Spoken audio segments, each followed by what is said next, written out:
Hello friends, जय माता दी। राम राम जी सबके लिए। कैसे हैं आप सब? मैं उम्मीद करती हूँ कि आप सब अच्छे होंगे और फ्रेंड्स मैं भी ठीक हूँ, खुश हूँ। तो चलिए आज के ब्लॉग की शुरुआत करते हैं। आज मैं कोई ब्लॉग लेकर के नहीं आई हूँ, ना कोई रेसिपी शेयर कर रही हूँ, क्योंकि मेरे पास ना बहुत ज़्यादा कमेंट्स यही आते हैं कि आप कहाँ से हो, आप क्या करते हो, आपकी एजुकेशन क्या है। तो मैंने सोचा कि चलिए वैसे तो मैंने आपको वीडियो डाली है, एक अपनी इंट्रोडक्शन उसमें दी है, पर फिर भी अगर आपने वो मेरी वीडियो नहीं देखी है तो मैं आपको फिर से अपनी इंट्रोडक्शन देती हूँ। और बहुत सारे लोग मुझसे नए जुड़े हैं, तो मेरा फ़र्ज़ बनता है कि मैं अपने सब्सक्राइबर्स के लिए, अपने व्यूवर्स के लिए अपनी इंट्रोडक्शन दूँ, ताकि उन्हें भी पता हो कि मैं कौन हूँ, कहाँ से हूँ, मैं क्या करती हूँ, मेरा क्या कल्चर है। क्योंकि वो मेरी वीडियो वॉच करते हैं, तो एक सब्सक्राइबर्स हमारे लिए कितने मायने रखता है, और हमारा भी यही फ़र्ज़ बनता है कि हम उनकी उम्मीदों पे खरा उतरे। इसीलिए मैंने सोचा कि किस किस के कमेंट का मैं रिप्लाई करूँगी, तो चलिए मैं एक वीडियो ही बना देती हूँ। और मैं घर से थोड़ा बाहर आ गई थी, और यहाँ पे भी हवा इतनी तेज़ चली है, इतनी तेज़ चली है, मेरी आँख में कुछ चला गया था। और आप देख ही सकते हो, देखिए पीछे ना पत्ते कितने हिल रहे हैं। तो सबसे पहले तो मैं वीडियो स्टार्ट करने से पहले मैं उन सभी अपने भाई और बहनों के लिए दिल से धन्यवाद देना चाहती हूँ, जिन्होंने मुझे कांग्रेचुलेशन किया मेरे 1 के कंप्लीट होने पर। और मैं कहना चाहती हूँ कि इसमें आपका साथ मेरे साथ था, तभी मेरे 1 के कंप्लीट हुए। एक बार आप ये सोच लेना, अगर आप मुझे कांग्रेचुलेशन कर रहे हो तो आप ये सोच लेना कि आपने मेरा साथ दिया तब मैं यहाँ पे पहुँची। आप थे तो मैं थी, अगर आप नहीं होते तो मैं क्या करती, मैं यहाँ तक कैसे पहुँचती। तो एक बार फिर से उन सभी भाई और बहनों के लिए, मेरे सारे व्यूवर्स, मेरे सारे सब्सक्राइबर्स या मेरे फ्रेंड सर्कल में हैं, मेरे से बड़े हैं, मेरी बहनें हैं, मेरी माताएं हैं, मैं उनको फिर से धन्यवाद करना चाहती हूँ। और छोटों को मैं आशीर्वाद और अपना स्नेह देना चाहती हूँ, क्योंकि वो भी मेरी वीडियो वॉच करते हैं और उन्होंने भी मुझे कांग्रेचुलेशन किया है। तो आप सबका तहे दिल से शुक्रिया। और चलिए मैं आपको दिखाती हूँ, बताती हूँ मैं आपको अपनी इंट्रोडक्शन।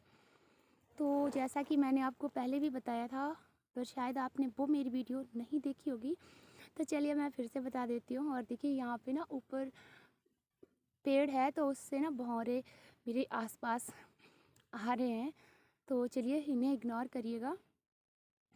मेरा नाम कृष्णा है, और मैं डिस्ट्रिक्ट शिमला से बिलोंग करती हूँ। डिस्ट्रिक्ट सोलन में मैं रहती हूँ। इतना कुछ लोग हैं, कुछ सब्सक्राइबर्स हैं मेरे, वो अच्छे से जानते हैं, उन्हें पता है, पर जिन्हें नहीं पता है मैं उनको बताना चाहती हूँ। और मैं इतना ज़्यादा तो मैं नहीं पढ़ी हूँ। क्वालिफ़िकेशन के बारे में किसी ने मुझसे पूछा था, मैंने उनको वहाँ पे भी जवाब दिया था। और मैं यहाँ पे, अगर वो मुझे यहाँ पे भी मेरी वीडियो देख रहे हैं, तो मैं उनको यहाँ पे भी जवाब देना चाहती हूँ कि मैं इतनी ज़्यादा एजुकेटेड नहीं हूँ, मैं ज़्यादा पढ़ी लिखी नहीं हूँ। आज के ज़माने में तो उस पढ़ाई का क्या, वो तो एक अनपढ़ के समान है।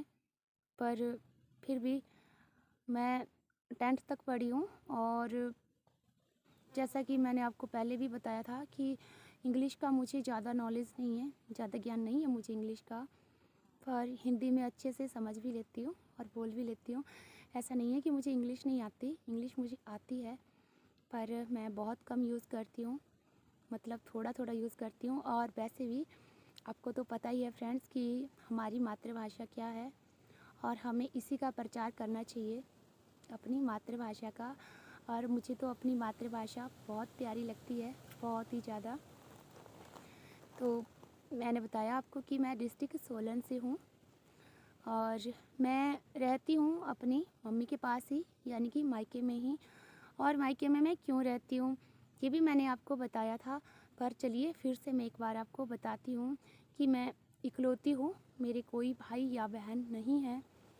इस करके मेरे माँ है, तो माँ की वजह से मुझे मायके में रहना पड़ता है, क्योंकि आपको भी पता है, हम सबको पता है कि माँ है तो जहाँ है, और माँ के सिवा दूसरा कोई वफ़ादार हो भी नहीं सकता। ये तो हमने भी आजमाया है और सीखा भी है आज तक। तो बस मैं मायके में रहती हूँ, अपनी माँ के पास रहती हूँ, और मेरे 2 बच्चे हैं। एक बच्चा मेरा छोटा है, वो अभी 2 साल का हुआ है, और दूसरा बच्चा मेरा बड़ा है, वो 12 साल का कंप्लीट हुआ है अभी। तो मेरे दोनों बच्चे दोनों ही बॉयज़ हैं, ये भी मैंने आप लोगों को बताया था। चलिए मैं एक बार फिर से बता देती हूँ कि मेरे दोनों बच्चे बॉयज़ हैं, दोनों ही लड़के हैं, और बहुत ज़्यादा क्यूट है।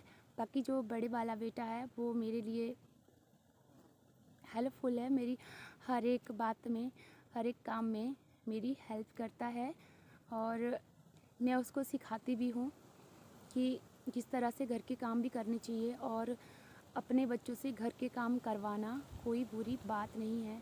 वो खुद पे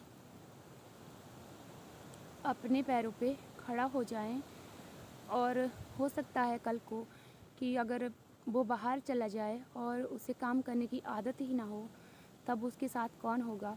माँ तो उसके साथ नहीं रहेगी ना। इसलिए कि वो कहीं भी चला जाए तो उसे दूसरों के भरोसे पे नहीं रहना चाहिए। इसलिए मैं बच्चों को काम करने की आदत डालती हूँ और काम भी करवाती हूँ। ये नहीं है कि मैं उसको हर वक्त काम ही करवाती हूँ, पर जहाँ पर मुझे लगता है कि उसको ये काम सिखाना चाहिए तो मैं सिखाती हूँ, और वो करता भी है अच्छे से।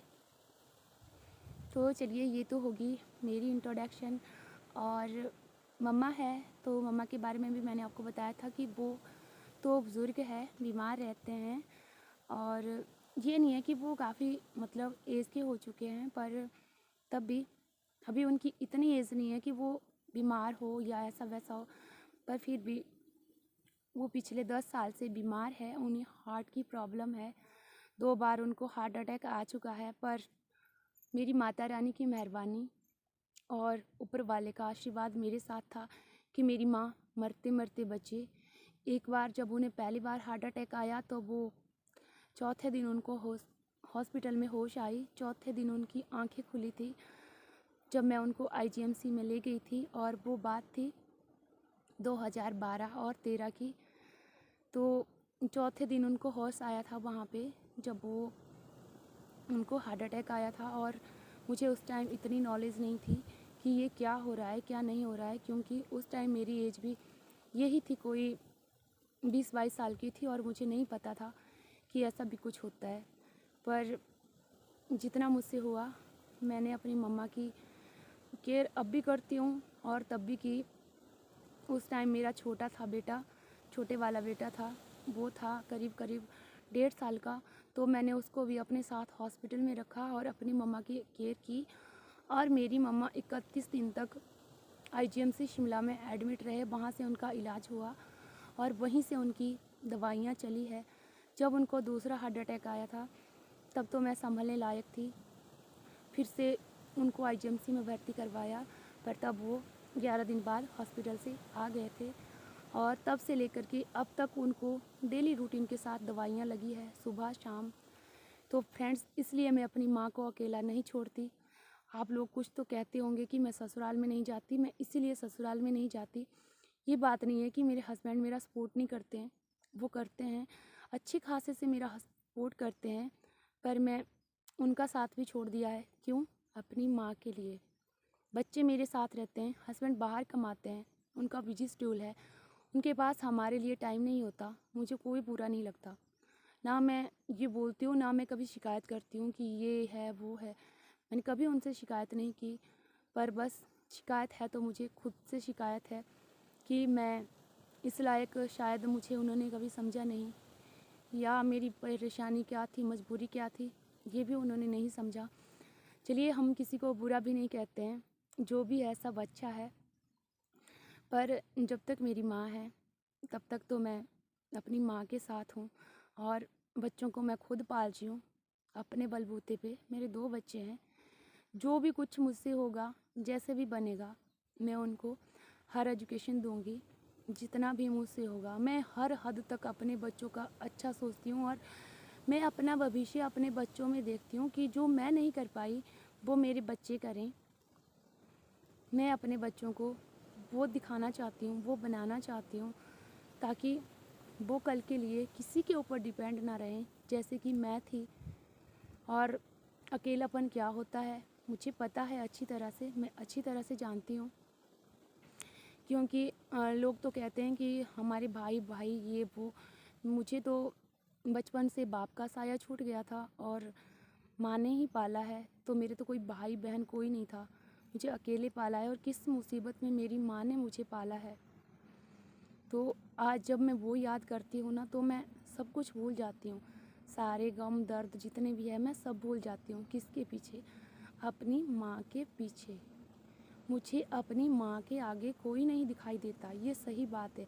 मेरी ज़िंदगी में अगर मैं किसी को महत्वपूर्ण स्थान देती हूँ ना तो वो माँ है, मेरी माँ है। उन्होंने मेरे साथ साथ मेरे बच्चों को पाला जब वो पालने लायक थे, और आज जब वो नहीं पालने लायक है तो मेरा भी तो फ़र्ज़ बनता है ना कि मैं अपनी माँ के प्रति वफ़ादार रहूँ। बाकी रिश्ते मेरे लिए बाद में मायने रखते हैं, ये सच बात है और मैं इसी बात को ज़्यादा महत्वपूर्ण मानती हूँ। बाकी आप लोगों की क्या राय है फ्रेंड्स? आपने मेरे बारे में जाना, कैसा लगा आपको? मुझे भी ज़रूर बताना। बाकी तो मैं क्या बोलूँ, आप लोगों ने मुझे यहाँ तक पहुँचाया उसके लिए भी आपका बहुत बहुत शुक्रिया। मैं एक वीडियो ज़रूर बनाऊँगी मैंने कल भी कहा था वीडियो में, पर मुझे टाइम नहीं लगा है। पर जैसे ही मुझे टाइम लगेगा मैं वो वीडियो आप लोगों तक ज़रूर शेयर करूँगी। और आप लोग मेरी वीडियो पसंद करते हैं, इसके लिए आप लोगों का एक बार फिर से दिल से धन्यवाद फ्रेंड्स। और हाँ, कल जब मैं मार्केट गई थी ना तो एक मेरी बहन है, उन्होंने मुझसे कमेंट किया था कि हाँ दीदी, सुहागन को चूड़ियाँ ज़रूर पहननी चाहिए। और उनका चैनल है गाँव की मानसी करके। तो दीदी आप सही कह रहे थे, मुझे आपकी वीडियो देखना भी बहुत अच्छा लगता है। और आपने मुझे कमेंट किया था कि आप ज़रूर पहनना, तो दीदी मैंने ज़रूर पहनी है, ये देखिए। पर मैंने ज़्यादा नहीं पहनी है क्योंकि मेरे पास टाइम नहीं था, और बाहर जाना हो तो टाइम की ज़रूरत होती है, इसलिए मैं जल्दी ही वापस लौट गई थी और चूड़ियाँ मैंने पहनी थी। बस बच्चों के लिए मैंने जो कहा था वो मैं लेकर के आई थी, बाकी अपने लिए मैं कुछ नहीं ले आई थी, क्योंकि मैंने कहा भी था कि अपना मेरे लिए ज़रूरी नहीं है, मैं सबसे पहले बच्चों का ध्यान रखती हूँ, तो बच्चे ही मेरे लिए ज़रूरी है। बच्चों के लिए मैं लेकर के आई थी, उनकी मैंने सारी फरमाइश पूरी की। आई होप पर मैं ब्लॉग में शामिल नहीं कर पाई। और मेरी एक और सब्सक्राइबर है, उन्होंने मुझे मना किया था कि आप मेरा नाम मत लेना दीदी, तो मैं नहीं आपका नाम ले रही हूँ। पर उन्होंने मेरे बच्चों के लिए कुछ गिफ्ट्स भेजा था, वो मुझे कल पर्सनली मिले और पर्सनली मुझसे मिलने आए थे। तो आपका भी बहुत बहुत धन्यवाद दीदी, और आपसे मिलकर के मुझे बहुत अच्छा लगा। और सच में आप बहुत अच्छे हो, बहुत ही अच्छे हो। मैंने कहा कि मैं सरेआँ जा रही हूँ तो वो मेरे लिए सरेआँ जाए, मुझे इससे बड़ी खुशी और क्या हो सकती है कि मेरे सब्सक्राइबर मेरी इतनी कदर करते हैं, इतनी ज़्यादा मेरी रिस्पेक्ट करते हैं। तो मैं भी यही चाहती हूँ कि मैं आप लोगों की रिक्वेस्ट पर खरी उतरूँ, क्या बोलते हैं इंग्लिश में। मैंने कहा था ना कि मुझे इतना नहीं आता, और वीडियो मेरी पता नहीं कितनी लंबी हो गई है, आप लोग वॉच करोगे या नहीं करोगे ये तो मुझे नहीं पता है, पर जितना हो सके तो पूरी नहीं तो मेरी आधी वीडियो वॉच करना। और अगर आपको मेरी वीडियो पसंद आती है तो प्लीज़ अपने दोस्तों, अपने रिश्तेदारों के साथ ज़रूर शेयर करना। और आपका एक सब्सक्राइब बटन मेरे लिए बहुत मायने रखता है, तो प्लीज़ सब्सक्राइब और बेल आइकन को ज़रूर प्रेस करना, ताकि आने वाली वीडियो की नोटिफिकेशन फ्रेंड्स आप तक पहुँचे। और वीडियो बड़ी हो गई हो तो प्लीज़ एक बार फिर से हाथ जोड़ के माफ़ी चाहते हैं, और मैं बहुत जल्द आपसे एक नए ब्लॉग में मिलूँगी। तब तक के लिए बाय बाय। और कोरोना काल फिर से शुरू है, ये अभी पूरी तरह ख़त्म नहीं हुआ है। इसमें आप भी सुरक्षित रहिए और अपने परिवार को भी सुरक्षित रखिए। मैं आपसे फिर मिलूँगी। जय माता दी। राम राम सबके लिए। बाय।